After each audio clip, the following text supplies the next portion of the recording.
Yego murakaza neza, ni kuri AI base mwahageze. Umuyoboro wanyu ushishikajwe no kwigisha ubwenge bw'ubukorano, icyo tuzi mu kinyarwanda nka AI. Uyu munsi turaganira ku byo AI ishobora gufasha mu mibereho y'abaturage bo mu Rwanda, by'umwihariko no mu bucuruzi cyangwa se mu myigire. Hano tuvuge muri make icyo AI ari cyo. Ubundi AI ni ubwenge bw'ubukorano bushobora gufasha mu bikorwa bitandukanye mu buzima bwa buri munsi, harimo gukora imirimo y'ubumenyi no gufasha mu gukemura ibibazo by'ubushakashatsi bitandukanye. Hano kuri ino channel nuhaguma tuzakwereka uburyo AI ikoreshwa mu Rwanda no mu bindi bihugu, n'uburyo bw'ingenzi bwo kuyikoresha mu bucuruzi n'andi masoko. Wari uzi ko AI ishobora kuyobora isi mu myaka iri imbere izaza, aho nta muntu uzaba ugikora, aho nta muntu uzaba ugifata ku kintu na kimwe, ahubwo we azajya yicara avuge, atume. Urebye nka hano twabonyemo nk'imbwa bakoze imbwa y'irobo. Bakoze imbwa y'irobo, aho rwose ikora mu mutwe, yicara ikamenya isensinga sensitivity. Umuntu hano ayikoraho ikamenya nk'imbwa isanzwe, ifite ubwenge nk'ubw'imbwa isanzwe. Ahubwo mu minsi mikeya, igihe kizaza kiri imbere, artificial intelligence ukuntu tubibona irabirusha ubwenge umuntu, kubera yuko abantu batandukanye b'abanyabwenge kuri iyi si bari kugenda bafata AI bagahuza ibitekerezo.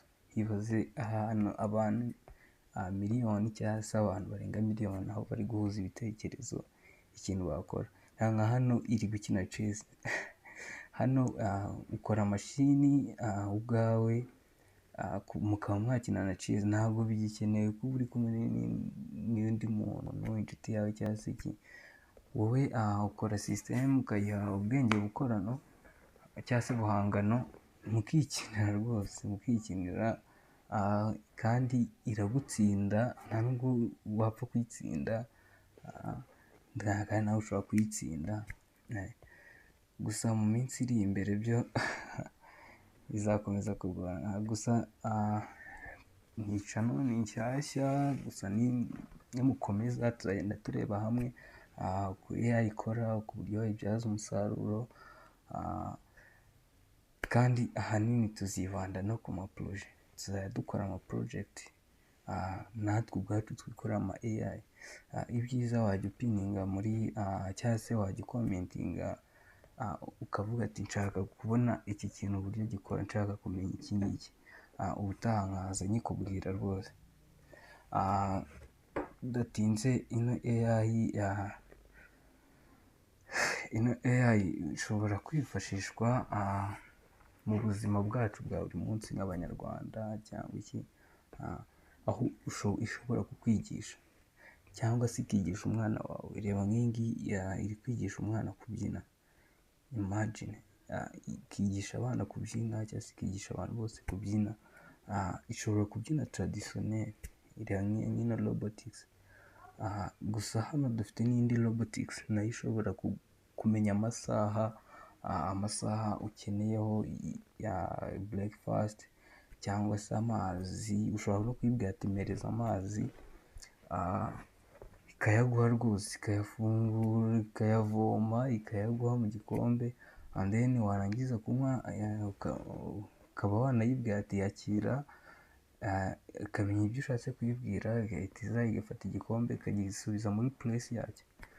Yego, hano reba nk'ukuntu iri kwigisha umwana, urayiporogaramu, ukaba nta nubwo biba bihenze, urayiporogaramu and then umwana akajya avuga ati nshaka kwiga iyi mbyino iyi n'iyi, yo ubwayo irabimwigisha neza cyane.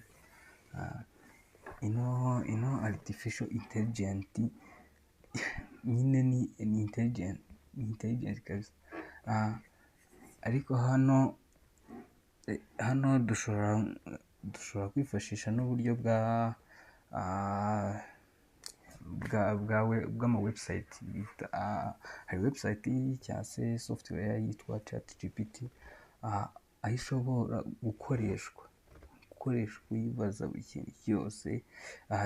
Iyo tuzayibandaho cyane, wowe kora subscribe and then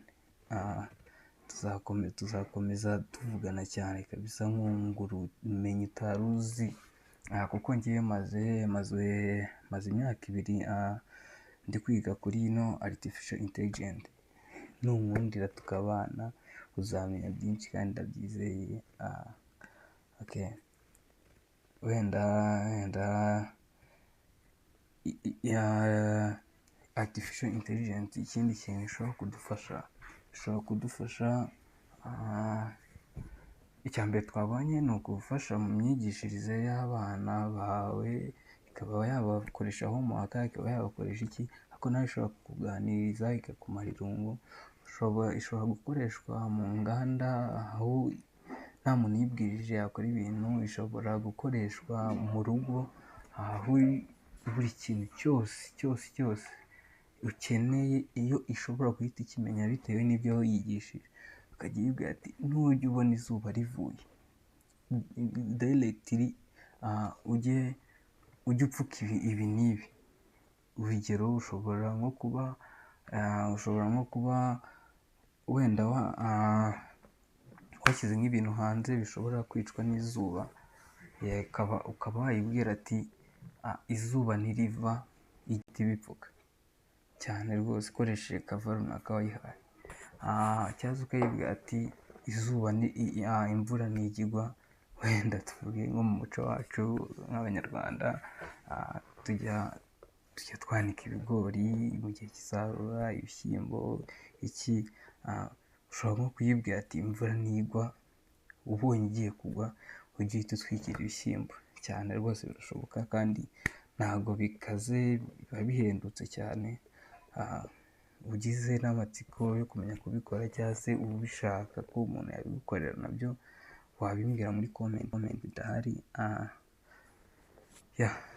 Tuzakomeza tuvuga mu minsi mikeya cyane.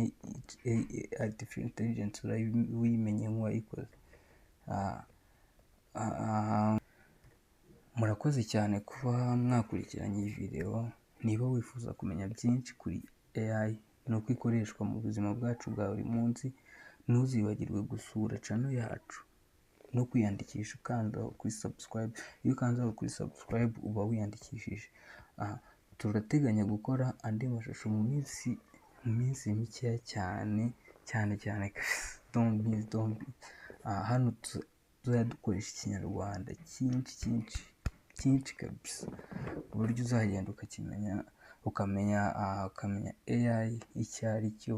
Nta muntu wundi ubirebeho cyangwa se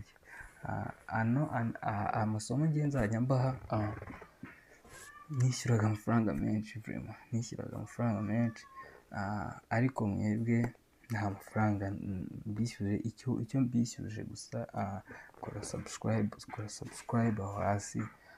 Murakoze cyane. Iyi ni AI Base. Murakoze.